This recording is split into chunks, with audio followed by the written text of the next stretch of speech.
You don't even believe the cash that was recovered, the cash that the country saw. But Shehzad Poonawalla, the basic point they say is, आपकी party में सब साफ है, because 95% of the ED's cases are only against the opposition. Please respond to that charge. Navika, what a big self-goal the TMC representative made. He spoke of Mukul Roy. You would remember, Navika, when Mukul Roy was taken into BJP and he was vice president, even then CBI grilled him. And even though they were calling him corrupt, the next day when he left the party, he was taken into TMC. And Navika, you cover CBI, ED, you know these agencies better than me. You can check with your research team or your own sources that he was grilled when he was in the BJP. Secondly, please ask them that the case of Partha Chatterjee and other cases, they were all started by the High Court. The High Court ordered the CBI probe. Now they say we are doing perception of corruption against them. Navika, Mr. Lalu Prasad Yadav is convicted corrupt. What perception issues then that? And before 2014, who were the cases on? The same SP, RJD, DMK, INC, these people. And after 2014, it is the same lot that is in corruption. In fact, let me give you one example. SP's disproportionate assets case against Mulayam Singh Yadav ji, it got a closure from the CBI under our government. If we were doing vendetta, why would we give the closure report for the disproportionate assets case? And final point, Mr. Sanjay Jha said timing ko lekar, or somebody else said timing ko lekar. एक सुझाव है मेरा नाविका जी, सबसे accept करवा दो. Let's have one nation one election, ताकि फिर बाकी के समय काम हो देश में, बाकी के समय जो करप्शन के खिलाफ कार्रवाई हो तो कोई इसको रोके नहीं. सबसे बुलवाओ. ये सब टाइमिंग को लेकर बोल रहे हैं ना कि there is a bad timing for doing action on corruption, तो बोलो कि 6 महीने में सारे इलेक्शन हो जाए, बाकी के 4.5 महीने जो है अपनी एजेंसी अपना काम करे, अपना विकास का काम हो. सबसे बुलवा दो. तारिक अहमद भाई, प्लीज रिस्पॉन्ड टू दैट. एक तो या तो इलेक्शन साथ में करवा लीजिए ताकि बाकी साल इन्वेस्टिगेशन एजेंसीज काम करती रहें, और या फिर इलेक्शन की बात छोड़ दीजिए, करप्शन की बात करिए. Ma'am, first of all I should say to Shehzad Poonawalla कि भाई शहजाद भाई, आप भूल गए 1989 तक के चुनाव वन नेशन वन इलेक्शन ही चलता था. उसके बाद फिर कई स्टेट्स में गवर्नमेंट को बर्खास्त करना, क्योंकि अपोजिट पार्टीज या रीजनल पार्टीज की गवर्नमेंट होती थी तो उनको बर्खास्त करना या कुछ ऐसी चीज़ें हो जाना, जैसे यूपी में हो गया था 19 दिसंबर 1992 में, 6 दिसंबर 1992 में गवर्नमेंट को बर्खास्त करना जरूरी था. उन्होंने गवर्नमेंट को बर्खास्त किया. 1967 तक एक ही टाइम इलेक्शन होते थे. 67 नहीं, मैं आपको करेक्ट कर रही हूँ, आपने 89 कहा, वो 1967 है. मैम 89 मैंने इसलिए कहा क्योंकि एमपी का चुनाव और एमएलए का चुनाव दोनों साथ हुआ था और मेरे फादर चुनाव लड़ रहे थे. मैं आई वॉज वेरी यंग, मैं 15 साल का था, मैं होशो आवास में था और मैं देख रहा था, 14 साल का था, मैं देख रहा था, मैं इलेक्शन लड़ा रहा था अपने फादर को. इसलिए मैंने कहा, मैंने देखा है. उसी बीच में हमने देखा कि जयललिता की गवर्नमेंट को बर्खास्त किया गया. उसी बीच में हमने कई चीज़ें देखी. तो पहले तो ये तय करना चाहिए कि अपोजिट पार्टी की गवर्नमेंट है और रीजनल पार्टी की गवर्नमेंट है, उसको बर्खास्तगी नहीं होनी चाहिए जब तक कि बहुत ही कांग्रेस ने किया था ना हो. दूसरा, ये हम लोग के संविधान में है कि हम लोग, सर किसी ने भी किया हो, मैं किसी के ऊपर उंगली नहीं उठा रहा हूं, मैं आपके ऊपर नहीं.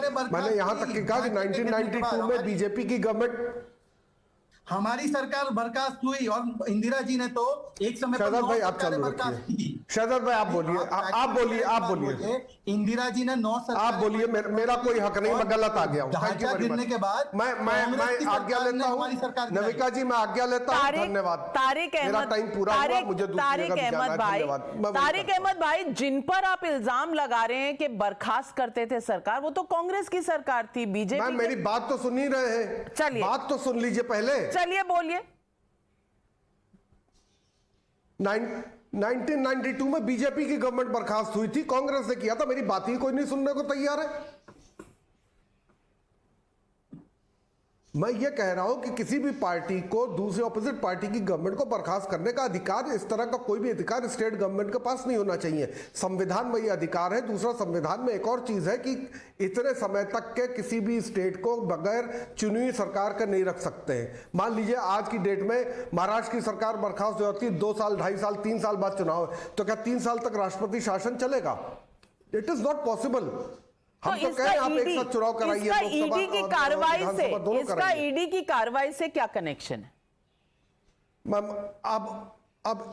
अब आपने दूसरा सवाल पूछा है. ईडी की कार्रवाई, ये वॉशिंग मशीन बहुत अच्छी है, ये बात तो फैक्ट है. ये ईडी का मुंह अडानी की तरफ क्यों नहीं घुमा, एक सबसे बड़ा सवाल ये है. जो हजारों करोड़ का घोटाला भी हुआ है और जो बेनामी कंपनी शेल कंपनीज के नाम से इन्वेस्टमेंट और पैसा लाना ले जाना, चाइनीज इन्वेस्टमेंट और कहां के इन्वेस्टमेंट लाकर या ले जाकर किए गए हैं, कैसे पैसे को घुमाया गया है, उस पैसे का इन्वेस्टिगेशन क्यों नहीं हुआ जबकि इतना बड़ा इल्जाम लगा। हजारों करोड़ नहीं, लाखों करोड़ का इल्जाम है। दूसरा, आप वहां पेपर लीक की बात करिए, मध्य प्रदेश के भी पेपर लीक की बात करिए, वहां के तो स्टूडेंट्स की भी बात करिए कि वहां जब एग्जाम होता है, जब भी कोई नौकरी के लिए एग्जाम होता है, पेपर लीक हो जाता है। तो वहां के स्टूडेंट बोल रहे हैं कि सरकार खुद करती है, हम लोग को बेवकूफ बनाती है कि हम नौकरी निकालें, देखिए पेपर लीक हो गया। यूपी में भी नौकरी निकली, पेपर लीक हो गया। काहे नहीं अखिलेश जी के टाइम पे पेपर लीक हुआ, काहे नहीं मायावती जी के टाइम पे पेपर लीक हुआ, काहे योगी जी के ही टाइम पे पेपर लीक हो रहा है? क्योंकि नौकरियां देनी नहीं है, नौकरियां देनी नहीं है, वो जनता को बेवकूफ बनाना है, यूथ को बेवकूफ बनाना है। सीरियस चार्ज, धर्म का झंडा serious charge being made by Tariq Ahmed Lari ji. Please respond Shahzad.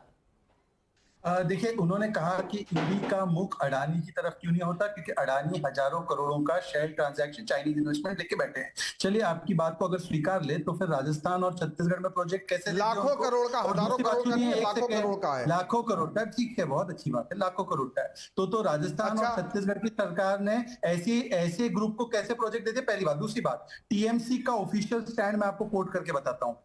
Supreme court की जांच या जेपीसी की जांच हो, ये खड़गे जी ने कहा, टीएमसी ने कहा नहीं, हम कहते हैं कि हर स्टेट गवर्नमेंट अपनी अपनी जांच करा दे। अब मुझे बताइए कि हर स्टेट गवर्नमेंट अपनी अपनी जांच क्यों नहीं कराती? और जो उद्धव सेना ने दिल्ली पोर्ट दिया, या उद्धव सेना ने मुंबई के एयरपोर्ट को ट्रांसफर होने दिया, या विरिनियम पोर्ट केरला की सरकार ने दिया, या मुंद्रा पोर्ट जो कांग्रेस ने सबसे पहले इनको दिया था, या जो 6 SEZ यूपीए की सरकार ने दिया, वो सब दिए तो वो चमत्कार था और केवल ये भ्रष्टाचार है। और सुप्रीम कोर्ट जो कुछ गुजर गया मैं उसकी बात नहीं कर रहा हूँ, जो इल्जाम लेटेस्ट इनके ऊपर लगा उसके ऊपर ईडी की जांच क्यों नहीं हुई, उस पे ऊपर ज्वाइंट पार्लियामेंट्री कमेटी क्यों नहीं बैठी? लाहिरी जी सुन लीजिए, ज्वाइंट पार्लियामेंट्री कमेटी में आप लोग का क्या एतराज है? मैं बता रहा हूं आपको, लाहिरी जी कृपया नहीं, मैं सुनूंगा नहीं। आपको ये जवाब देना है कि जब इनके ऊपर इल्जाम लगा तो उसके बाद ईडी की जांच क्यों नहीं हुई? मैं इंटरप्ट कर सकता हूँ नाविका जी, आप बता दीजिए। देखिए नाविका जी, मैं बहुत इंटरप्ट कर रहे थे मुझे नाविका। अच्छा ठीक है, अब उसका बदला ले रहे हैं क्या वेंडेटा? अच्छा चलिए, अब मेरी बात हो जाने दीजिए। नाविका जी कृपया करके, होता है टिट फॉर टैट है, जैसी तेरी दाल भात वैसा मेरा पातिया, जैसा तेरा गाल वैसा मेरा तमाचा। अब देखिए, दाल और गाल फिर सब सूझ जाएगा, फिर मुझे मत बताना, अब मेरी बात हो जाने दीजिए। देखिए ऐसा है कि अभी नाविका 2 चीजें चेक कर लीजिए। शहजाद भाई बोलिए, आप बोलिए। 10 मिनट और शो चलेगा। 2 फरवरी का स्टेटमेंट खड़गे जी का, या तो सुप्रीम कोर्ट या तो जेपीसी की प्रोब हो, और सुप्रीम कोर्ट की प्रोब यशोमती ठाकुर मध्य प्रदेश की कांग्रेस की नेता ने शुरू की, तब उन्होंने स्वीकारा। दूसरी बात, टीएमसी के डेरिक ओब्रायन जो आपको कई बार इंटरव्यू देते हैं, आजकल नाराज चल रहे कि नहीं पता नहीं, उन्होंने कहा ये सब छोड़ दो, अपने अपने स्टेट में अपना अपना जांच कराइए। ये दोनों का स्टेटमेंट है। अब इंडी गठबंधन का इसमें से कौन सा? और आखिरी बात, अभी टीएमसी ने कुछ देर पहले कहा हम कांग्रेस की बातों को स्वीकारते, वेंडेटा हो रहा है। कांग्रेस कहती है कि आम आदमी पार्टी ने खेड़ा को गिरफ्तार करके वेंडेटा। कौन सा गठबंधन की बात कर रहे हैं? या आम आदमी पार्टी ठीक है? शहजाद भाई कौन सा गठबंधन की बात कर रहे हैं, ये तो बताइए, क्लियर तो करिए। नहीं, आप बताओ, इंडी नहीं है क्या? इंडी नहीं है? कौन सा गठबंधन का नाम लिया आपने? इंडिया। आप जिसे इंडिया कहते हैं, वो जिसे इंडी कहते हैं, का नाम लिया। इंडी नाम का गठबंधन की तो मैंने कोई बात ही नहीं सुनी है कभी। इंडिया, इंडी नाम का गठबंधन भी है, मैं आपके मुंह से सुन रहा हूँ। नहीं, बट अलायंस, इंडिया अलायंस होगा ना, इंडिया अलायंस तो नहीं हो सकता। चलिए ये बात किसी और वक्त लेके